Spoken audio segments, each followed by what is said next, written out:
মোদী সরকারের দাবি জিএসটি চালু হলে বদলে যাবে অর্থনীতির চেহারা, কিন্তু বিশেষজ্ঞরা বলছেন জিএসটির জেরে বদলে যেতে পারে গৃহস্থের হেসেলের হালই। টান পড়তে পারে মধ্যবিত্তর পকেটে, যার সরাসরি প্রভাব পড়বে একেবারে রোজকার মেনুতে।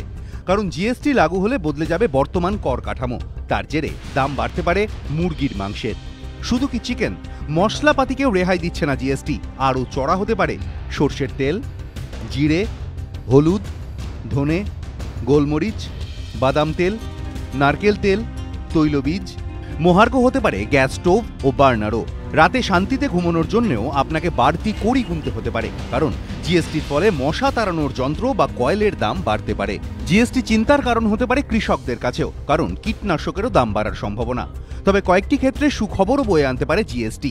দাম কমতে পারে TV, fridge, air conditioner, washing machine, inverter, fan, রান্নার সরঞ্জামের। সস্তা হতে পারে বেশ কিছু নিত্য প্রয়োজনীয় জিনিস, যেমন শেভিং ক্রিম, শ্যাম্পু, সাবান, মাথায় মাখার তেল, পাউডার। আগামী বছরের 1 এপ্রিল থেকে দেশ জুড়ে এক দেশ এক কর বা জিএসটি লাগু হওয়ার কথা। এবিপি আনন্দ।